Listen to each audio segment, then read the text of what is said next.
participants. On Friday, we want to get held some an breaking event news. Orange County DA about Todd the arrest Spitzer holding a news conference to give an update on the two men arrested in last week's 7-Eleven murder and robbery spree. Let's go ahead and listen in.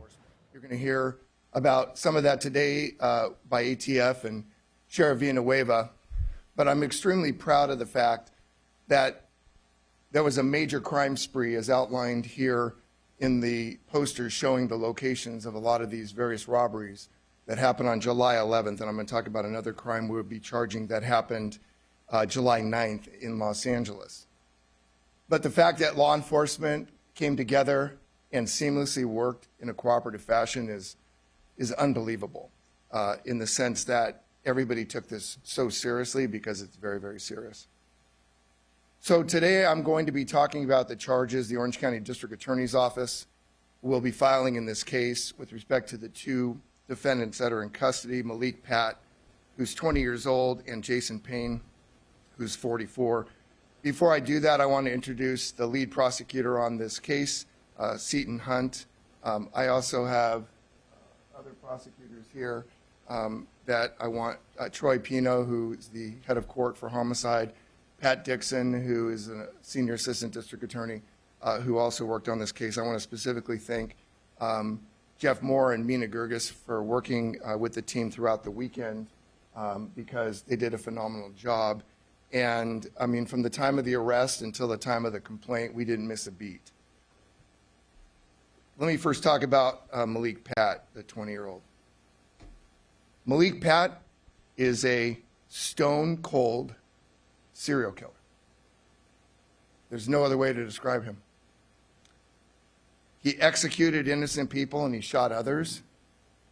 And his behavior and the crime spree he engaged in is literally, I just got chills up my own spine. It's chilling.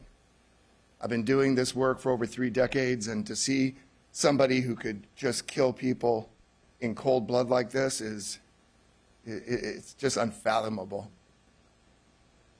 It's scary. I mean, we know that the community was paralyzed during this crime spree. Every time he walked into a donut shop or a convenience store, the clerk behind the cash register had no idea the death and destruction that he had already left in his path or he was about to do to that particular employee, and they could have been his next target, and some were. He could have kept killing, and I'm convinced, based upon what we know now and what we're working on, he would have kept killing because he had a complete disregard for human life. Instead, he chose to kill whoever and whenever he wanted. And if he had kept killing, or if he would have kept killing if it wasn't for the amazing work of these teams behind me and all the men and women who are on the front lines working under their leadership. This is law enforcement at its best under one of the cruelest, most inhumane set of crimes I've ever seen. They worked together to ensure that these violent criminals were taken off the street, and now it's our job as the prosecutors and Mr. Hunt and his team to prosecute these individuals to the fullest extent of the law. So today I'm here to announce special circumstance murder charges against 20-year-old Los Angeles resident Malik Pat and robbery charges against his 44-year-old neighbor Jason Payne. I'll break this down in terms of the specific crimes. I'll describe them generically first. We have 3 felony counts of murder with special circumstances. The facts of the special circumstances engaging in multiple murders. That's a special circumstance factor. 2 counts of attempted murder with personal discharge of a firearm causing injury. 3 felony counts of robbery with an enhancement for the personal use of a firearm. 1 felony count of carjacking while personally armed, and 2 additional special circumstance enhancements of murder in the commission of a robbery. We also have 3 enhancements for personal discharge of a firearm causing death. That makes Malik Pat eligible for death or life without the possibility of parole. We expect it as arraignment, since we've charged special circumstance murder, that he will be held on no bail. I want to break down those crimes for you because the community is very familiar Let's talk about the murder on July 11th in Santa Ana. That case for the murder is the special circumstances of multiple murder, so having committed multiple murders in the same, for the same proceeding. That makes Malik Pat eligible for death or life without the possibility of parole. And then also the enhancements of the personal use of the firearm. There was a robbery in Santa Ana. That's a separate and distinct charge, and that enhancement was is with the personal use of a firearm. On July 11th, there was a murder in Brea. We're all familiar with that. He's being charged there with multiple murder and felony murder special circumstances, which makes him eligible there for death, life without the possibility of parole, and the personal discharge of a firearm causing death. That can add to life without the possibility of parole another 25 years because of the personal use of a firearm causing death. On July 11th of this year, we have 2 counts of first-degree attempted murder. That's 2 separate victims in La Habra with the personal discharge of a firearm. Those enhancements add 20 consecutive years for the personal discharge. We have a count of robbery, and then we have the 1 count of carjacking. After the robbery, he commissioned a vehicle, and that vehicle was used to take him back to the layoff vehicle where Mr. Payne was awaiting. This is where things get interesting in terms of the LA County crimes I'll be bringing. On July 9th, Malik Pat is charged and accused of murdering a homeless man in North Hills in LA City. We are charging that crime here in Orange County with special circumstances for multiple murder, and that makes him eligible for death, life without the possibility of parole. And then after he killed that homeless man, but just prior to allegedly killing the homeless man, he had just engaged in a robbery in North Hills. We're charging that robbery too, because it was concurrent with the murder in that location. So I want to mention that. I've also, on Friday, I talked about the other out-of-county crimes. So we have an Upland crime in San Bernardino and an Ontario crime. Those crimes are not eligible because they're robberies for us to prosecute those San Bernardino crimes here in Orange County. But I've talked to Jason Anderson, the district attorney, and he plans to file those charges, and then there will be warrants issued for the arrest of Malik Pat and Jason Payne, and he'll process those crimes when we finish our case here in Orange County. With respect to the robbery, attempted murder in Riverside County, Riverside City, I've talked to Mike Hestron, the district attorney there, my counterpart, and many of you know the victim is in dire condition. The victim appears to be sustaining his life through intervening means, medical means. And so we will be monitoring that victim's status, and we're hoping and praying that that victim will recover and that it is an attempted murder and not a murder. Let me now shift to Jason Payne. Jason Payne is 44 years old. There's a relationship between Malik Pat and Jason Payne. We're still exploring that. It doesn't appear to be blood or familial. It appears to be a long-standing relationship of 2 individuals who lived on the same street in Los Angeles.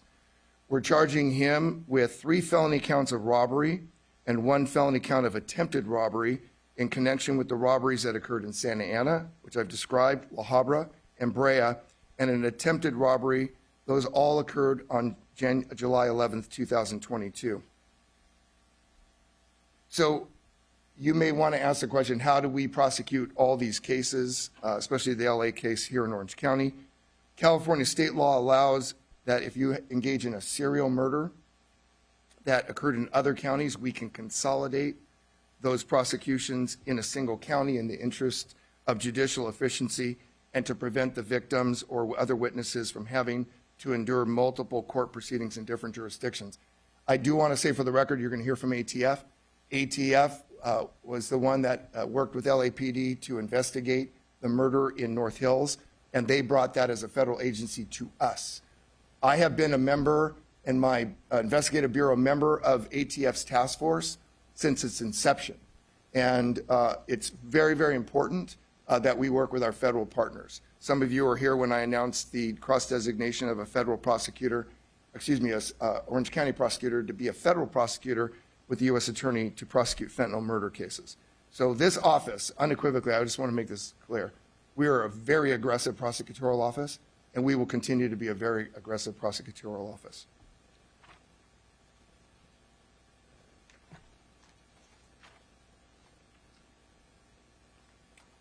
So at this time, I'm going to ask Los Angeles County Sheriff Alex Villanueva to make his comments.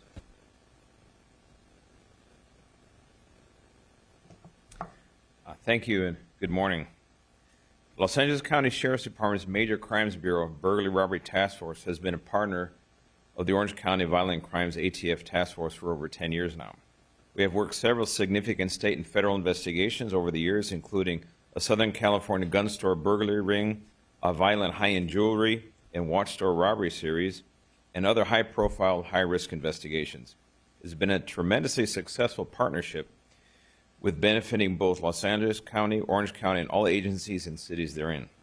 The Orange County ATF Violent Crimes Task Force is comprised of extremely tenacious and professional investigators, and the partnership over the years is much appreciated by members of the LASD.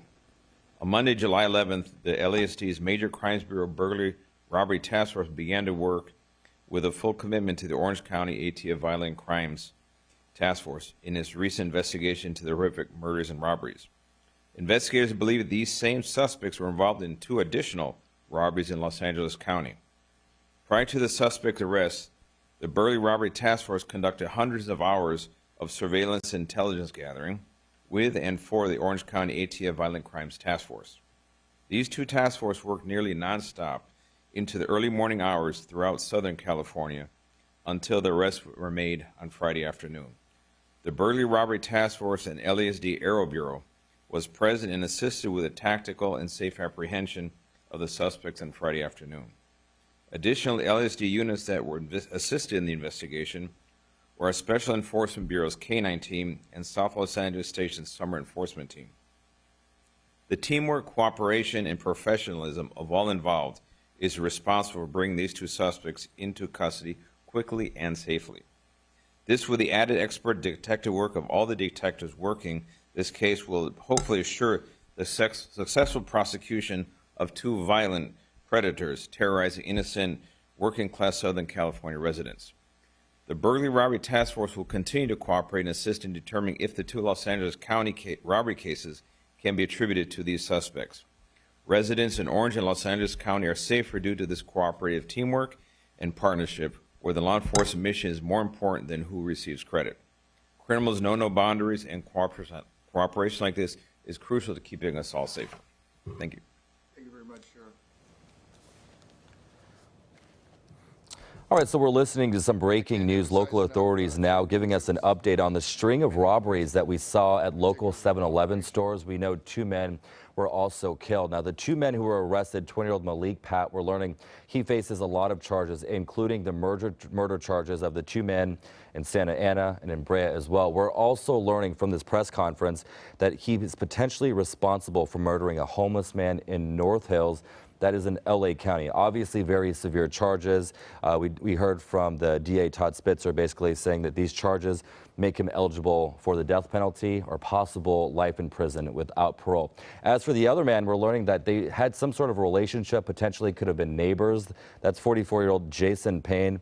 He's facing robbery charges, and that's him right there. Of course, this is a developing story. We'll bring you much more information as soon as we get it, but some very serious charges and what authorities are calling a major crime spree that has come to an end. And of course, we'll give you more as soon as we get it.